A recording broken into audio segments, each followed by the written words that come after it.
ఏంటని ఏం రైట్ ఉందని పాదయాత్ర చేయడానికి? ఆయన గెలిచిన ఎమ్మెల్యేనా, గెలిచిన ఎంపీనా? ఏం రైట్ ఉంది అంటే? చంద్రబాబు నాయుడు గారు కొడుకు కాబట్టి ఓడిపోయినా గెలిచినా నువ్వు ఎట్లా అయినా సరే పార్టీ మీ నాన్నగారిది కాబట్టి నువ్వు ఏదైనా చేస్తావా? ఏం త్యాగం చేసావు ఈ సమాజం కోసం, ఈ రాష్ట్రం కోసం? నువ్వు ఒక ఎంపీ వచ్చి నువ్వు ఓడిపోయిన ఎమ్మెల్యే, నువ్వు ఒక ఎంపీ వచ్చి నీకు జీహూదురు అనాలా?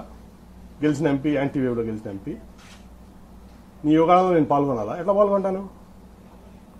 ఏం ప్రోటోకాల్తో పాల్గొంటాను? నువ్వు ఆఫ్టర్ ఆల్ ఓడిపోయిన ఎమ్మెల్యే నా ముందు. ఆఫ్టర్ ఆల్ పార్టీ రిసోర్సెస్ వాడుకున్నావు, పార్టీ ఇన్ఫ్రాస్ట్రక్చర్ వాడుకున్నావు, మీ నాన్నగారి పలుకుబడి వాడుకున్నావు, మీ తాతగారి పలుకుబడి వాడుకున్నావు, అన్నీ వాడుకుని నువ్వు ఓడిపోయావు. నువ్వు నాకు రూపాయి డబ్బు ఇవ్వలేదు, నువ్వేమి ఇవ్వలేదు, నేను గెలిచా రెండు సార్లు. నీ పార్టీని భుజాల మీద పెట్టి మోసా కృష్ణా జిల్లాలో 2013 నుంచి 14 ఎలక్షన్ అయ్యే వరకు నా ఆస్తులు అమ్ముకున్నా, వ్యాపారాలు మానుకున్నా. ఏం రైట్ ఉంది నీకు? ఏం త్యాగం చేసావు ఈ పార్టీ కోసం కానీ, సమాజం కోసం కానీ? నువ్వు ఏం రైట్తో యోగాళం చేసావు? ఏం రైట్తో నువ్వు సీనియర్ని శాసిస్తున్నావు? ఏం రైట్ ఉందా నీకు? ఓ 10 సార్లు ఎమ్మెల్యే చేసావా? 10 సార్లు ఎంపీ చేసావా? ఏం ఆస్తి అమ్ముకున్నావు? నేను ఆస్తులు అమ్ముకున్నా, 2,000 కోట్ల రూపాయల ఆస్తులు. నేను ఈ పార్టీ కోసం అనండి, నా ప్రజా జీవితం కోసం అనండి, నా వ్యాపారం ఆపుకున్నా. నువ్వు హెరిటేజ్ ఆపుకున్నావా? మీ నాన్నగారు వచ్చిన నుంచి ఇప్పుడు వరకు మీ కుటుంబాన్ని ఆస్తి అమ్మిందా ఈ పార్టీ కోసం?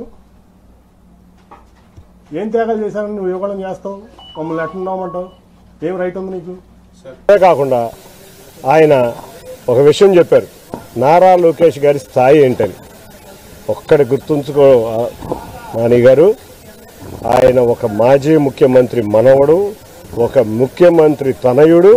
అంతేకాకుండా ఆయన యువగళం పాదయాత్ర మొదలైతే లక్షలాది మంది తెలుగుదేశం అభిమానులు, కార్యకర్తలు, ప్రజలు ఆయన వెన్నంటి నడిచి ఆయన యొక్క నాయకత్వ పటిమేంటో తెలిపారు.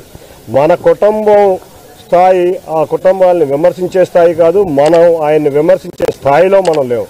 ఇవాళ విజయవాడ నగరంలో ఒక హెచ్సిఎల్ వచ్చింది, లేకపోతే రకరకాల సాఫ్ట్వేర్ సంస్థలు వచ్చినాయి అంటే ఆ లోకేష్ గారి స్వయంలోనే వచ్చింది. మీరు ప్రతిదాకా ఒకటే చెప్తారు, నేను చాలా స్ట్రైట్గా ఉంటాను, నేను నా స్థాయి రతన్ టాటా స్థాయి, అంతేకాకుండా మోడీ స్థాయి అంటున్నారు. మన స్థాయి నిర్ణయించాల్సింది ప్రజలు, పార్టీ కార్యకర్తలు, అంతేగాని మనం ఎప్పటికప్పుడు డబ్బా కొట్టుకోకూడదు. నా స్థాయి అది ఇదని. మీ స్థాయి మీరు తెలుసుకోండి. ఇక లాస్ట్గా చివరిగా నేను చెప్పదలిసింది ఏంటంటే, ఇవాళ ఆంధ్రప్రదేశ్ ప్రజలందరూ అమరావతి ఎప్పుడు రాజధాని వస్తుందా, చంద్రబాబు నాయుడు గారు ఎప్పుడు వస్తారా, అమరావతి రాజధాని చూసుకుందామని, ముఖ్యంగా విజయవాడ ఎన్టీఆర్ జిల్లా ప్రజలందరూ ఎప్పుడెప్పుడు అమరావతిని చూసుకుందామని కోరిక బలంగా నాటుకున్న వేళ మీరు అనేదేంటి, అమరావతి ఒక వేస్ట్ అన్నట్టు మాట్లాడారు. మీకు ఇంతకన్నా దౌర్భాగ్యం మీరే చెప్పారు చాలాసార్లు. జగన్ ఒక అవినీతిపరుడు, అమరావతిని 3 రాజధానులని అమరావతిని చెడగొడుతున్నారు, ఇట్లా రకరకాల వ్యాఖ్యలు చేసిన మీరే ఇవాళ వచ్చి అమరావతిని ఇక్కడ వేస్ట్ 3 రాజధానులే ముద్దని మీరు జగన్ని కౌగిలించుకుంటే ఇంతకన్నా దౌర్భాగ్యం ఇంతకన్నా లేదని నేను అందరికీ సవినయంగా చెబుతూ, ఇటువంటి మా కుటుంబంలో జరిగిన విషయాలన్నీ అవి మా వ్యక్తిగతం, పార్టీకి ఎటువంటి సంబంధం లేదు. పార్టీ రాకముందు నుంచి ఈ విషయాలు జరుగుతూనే ఉన్నాయి. నేను ఏదో సేవా కార్యక్రమాలు చేద్దాం, కరోనా తర్వాత రాష్ట్రం ఇబ్బందుల్లో ఉంది, ప్రజలు ఇబ్బందుల్లో ఉన్నారు, చంద్రబాబు నాయుడు గారు ముఖ్యమంత్రిగా కూడా లేదు, విపత్కర సమయాల్లో చంద్రబాబు నాయుడు గారు యువతకు అసలు ఉద్యోగాలు లేవు అని నేను ప్రజలకు సేవ చేద్దాం, ఎంతో కొంత నేను సంపాదించిన దాంట్లో ఎంతో కొంత ప్రజల సేవా కార్యక్రమంలో నిమగ్నమై వచ్చానని చెప్తున్నా. ఏ రోజు నేను ఎంపీ కింద ఉంచుంటానని అనలేదు, ఏ రోజు మీతో గొడవ ఉందని అనలేదు.